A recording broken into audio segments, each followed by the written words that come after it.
नमस्कार दोस्तों, स्वागत है आपका हमारे YouTube चैनल श्रेष्ठ वे में। आज हम इस वीडियो में जानेंगे कि महिलाओं को संध्या के समय कौन से ऐसी 5 कार्य हैं जो नहीं करना चाहिए। इससे माता लक्ष्मी को भी बड़ा कष्ट होता है। अगर आप इन 5 कार्यों को संध्या के समय में करती हैं तो आप भूल कर भी इन कार्यों को मत करिएगा। जो हमारे बड़े बुजुर्ग करते चले आ रहे हैं, जो किए हैं, उन नियमों का हमें पालन करना चाहिए, उन नियमों को हमें करना चाहिए। दुनिया चाहे जितना भी एडवांस हो जाए, हमारे सनातन धर्म में जो नियम है, जो वास्तुशास्त्र के नियम बताए जाते हैं, उन नियमों पे हमें चलना चाहिए। अगर आप अपने घर की सुख समृद्धि चाहती हैं, अगर चाहती हैं कि हमारे घर में बरकत हो, पितरों का दोष ना लगे, तो इन नियमों को जरूर करिए। और कौन कौन से कार्य हैं जो संध्या के बेला में नहीं करना चाहिए, तो चलिए हम जान लेते हैं।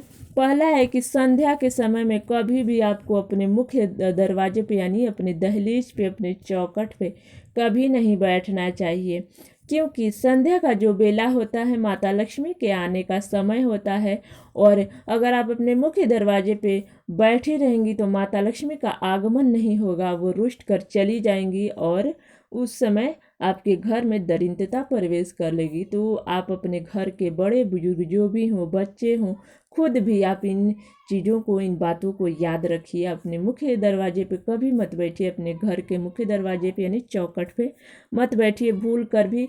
देख लीजिए कि हमारे यहाँ कब मतलब सूर्य छिप रहा है, तो उस समय हमारे यहाँ तो 5:30 बजे छिप जाता है। ये फरवरी का दिन है, 5:30 बजे सूर्य छिप जा रहा है।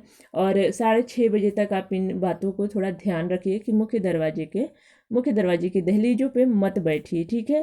तो ये हमारा पहला वो कार्य है जो आपको नहीं करना है। दूसरा है कि संध्या के समय में चाहे जितना भी इमरजेंसी आ जाए, आपको पैसा खर्च नहीं करना चाहिए। ऐसा माना जाता है कि संध्या के बेला में अपने घर की लक्ष्मी को नहीं किसी को देना चाहिए, चाहे वो दुकान पे कोई चीज़ मंगवाना हो तो नहीं देना चाहिए। अगर आपको एकदम ज़्यादा इमरजेंसी हो गया कि हाँ मुझे देना, ये पैसा खर्च करना ही है, तो आप इस बात का ध्यान रखिए कि पहले अपने घर के मुख्य दरवाजे पे एक दीपक जला लीजिए। क्योंकि पहले आप अपने घर में लक्ष्मी बुलाइए, उसके बाद लक्ष्मी को वापस करिए। तो पहले आप अपने घर में दीपक जला लीजिए, उसके बाद आप पैसे को खर्च कर सकती हैं, ठीक है। तो ये हमारा दूसरा कार्य है जो आपको नहीं करना है।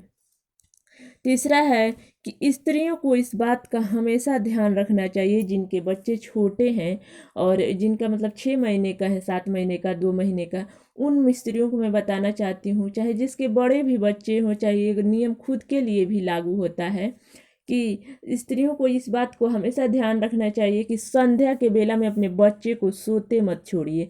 अगर बेड पे सुलाई हैं, पालने में सुलाई हैं, खाट पे सुलाई हैं, किसी चीज़ पे भी आप सुलाई हो, लेकिन जब संध्या का बेला हो जाए, जब दीपक जलाने का बेला हो जाता है, तो उस समय आप अपने बच्चे को गोद में उठा लीजिए। ये ना कि बच्चा सो रहा है, सोते दें, उठाएंगे तो रोने लगेगा, तो नहीं, ऐसा आपको कार्य नहीं करना है। और ना ही खुद भी नहीं सोना है, चाहे आपके बच्चे बड़े हों।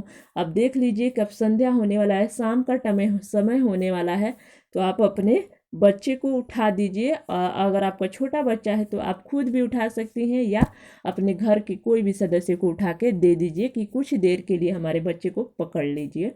तो सोते हुए बच्चे को कभी मत छोड़िए संध्या के समय। संध्या के समय जो होता है माता लक्ष्मी का आने का समय होता है, तो संध्या के बेला में किसी भी को भी सोने नहीं देना चाहिए। देखिए छोटे बच्चे हैं तो उनका तो चलो माफ़ कर देंगे माता लक्ष्मी, लेकिन बड़े लोग जो समझदार हैं उनको ये गलती नहीं करना है, ठीक है। तो ये हमारा तीसरा नियम था। चौथा है कि स्त्रियों को संध्या के समय में कुछ खाना नहीं चाहिए। मैं ऐसा इसलिए कर रही हूँ, देखिए हमारे बड़े बुजुर्ग जो बताते हैं, मैं वही आपको सब नियमों को मैं चाहती हूँ कि आज की जो मेरी बहनें हैं, जो नई नई शादियाँ हो रही हैं, इन सब को अभी उनको जानकारी नहीं है, उनको पता नहीं है।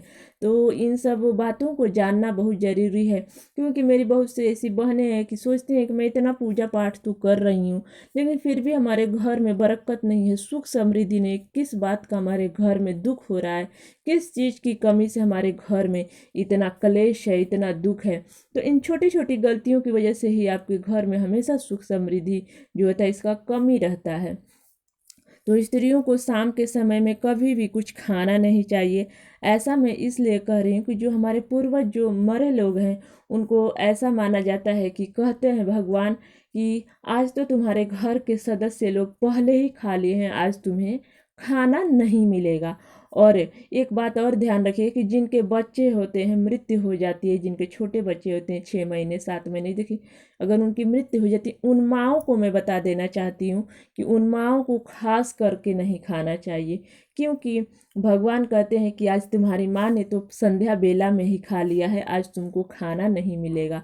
तो देखिए किसी की आत्मा को तड़पाना अच्छी बात नहीं है, उसकी हाय लगेगी, उसकी बदुआ लगेगी। अगर उसकी आत्मा तड़पेगी तो हम सुखी नहीं रह पाएंगे। तो इसलिए इन चीज़ों को थोड़ा ध्यान रखिए, बच बचा के चलिए कि संध्या के बेला में अब भूल कर भी कुछ मत खाइएगा। कुछ समय के लिए रुक जाइए, उसके बाद तो रात पड़ी ही है खाने के लिए। ठीक है, तो आप इन 4 गलतियों को मत करिएगा। 5वां भी गलती देख लेते हैं जो आपको नहीं करना है। मेरी बहुत सी ऐसी बहनें हैं कि नियमों को नहीं मानती हैं। देखिए ज़माना चाहे जितना भी एडवांस हो जाए, हमारा जो नियम है, हमारे जो कर्तव्य हैं, उसे हमें पालन करना चाहिए। हमारे जो बड़े बुजुर्ग बताए हैं उसे हमें करना चाहिए। तो चलिए हम 5वां कार्य देख लेते हैं कि हर स्त्री को मैं बताना चाहती हूँ कि अपने घर के मुख्य दरवाजे पे एक दीपक जरूर जलाइए। आप प्रतिदिन ये संध्या के समय, संध्या बेला में नियम बना लीजिए। अगर आप अशुद्धि दिनों में हैं तो आपके घर में जो बच्चे हैं, जो कोई भी सदस्य हो, आप उससे भी अपने घर के मुख्य दरवाजे पे दीपक जला लीजिए। आप देखिए लाख पूजा पाठ कर लेंगे, अगर इन छोटी छोटी गलतियों को करती रहेंगी तो आपके घर में कभी भी सुख समृद्धि नहीं होगा। तो आप इन छोटी छोटी गलतियों को करने से बचिए और हमेशा ध्यान रखिए कि कौन से हमें नियम कब करना है और कौन सी गलती हमें कब करना है, कब नहीं करना है। देखिए गलतियां तो बहुत होती हैं, जाने अनजाने में इंसानों से गलती बहुत हो जाती है, लेकिन अगर आप जानबूझ के गलती को करेंगी तो उस गलती का आपको परिणाम भुगतना पड़ सकता है। तो आप हमेशा याद रखिए कि अपने मुख्य दरवाजे पे एक दीपक, चाहे वो सरसों का जलाइए, चाहे सरसों के तेल का जलाइए, चाहे वो तिल के तेल का जलाइए, चाहे वो घी का दीपक जलाइए। आप किसी चीज़ का दीपक जलाइए, जिस चीज़ में आप सक्षम है उस चीज़ का आप दीपक जलाइए, लेकिन मुख्य दरवाजे पे एक दीपक जरूर जलाइए। ऐसा इसलिए कह रही हूँ कि इसे करने से आपके घर में सुख समृद्धि तो बनी ही रहेगी, लेकिन माता लक्ष्मी का भी आगमन होगा आपके घर में। और कभी भी आप संध्या बेला में अगर दीपक जलाइए तो सबसे पहले अपने मंदिर घर में उस दीपक को जलाइए।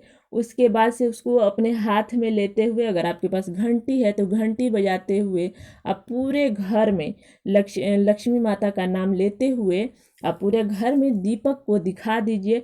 देखिए पहले ज़माने में बोला जाता था कि संध्या का समय हो गया, दीपक घर में दिखा दो, यानी पहले लालटेन हुआ करता था, तो लालटेन लेकर लोग संध्या के समय में जलाकर पूरे घर में लालटेन दिखाते थे।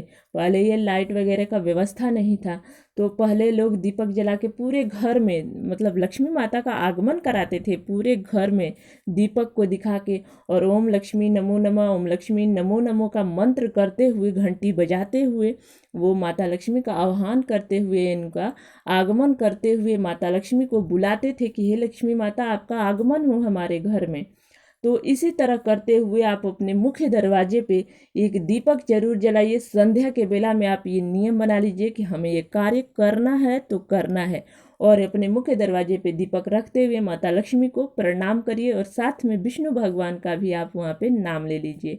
ओम लक्ष्मी नारायणो नमो नमः, ओम लक्ष्मी विष्णु नमो नमः। आप इस मंत्र का भी जाप कर सकती हैं, यानी बोल सकती हैं। अब नहीं आपको कोई मंत्र आए तो ओम लक्ष्मी नमो, ओम विष्णु नमो, ओम गणेशाय नमो, ठीक है। तो आप इन चीज़ों को हमेशा याद रखिए, हमेशा इन कार्यों को आप करिए कि जो आपके घर में सुख समृद्धि करे, जो बरकत लाए, जो आपके घर में क्लेश हो रहा है वो ख़त्म हो जाए। तो इन गलतियों, छोटी छोटी गलतियों को आप भूल कर भी मत करिए, और अपने घर के मुख्य दरवाजे पे एक दीपक जरूर जलाइए। तो मेरा वीडियो यहीं तक का था। आशा करती हूँ, उम्मीद करती हूँ कि मेरी बहनों को ज़रूर पसंद आया होगा। अगर पसंद आया होगा तो एक लाइक ज़रूर करिएगा, मेरे चैनल को सब्सक्राइब कर दीजिएगा, बेल आइकन ज़रूर प्रेस करिएगा ताकि मेरे वीडियो का नया नोटिफिकेशन आप लोग के पास तुरंत पहुँचे। कमेंट में जय माता दी जरूर लिखिएगा। तब तक के लिए जय हिंद, जय भारत। जहाँ भी रहिए स्वस्थ रहिए, मस्त रहिए, तंदुरुस्त रहिए।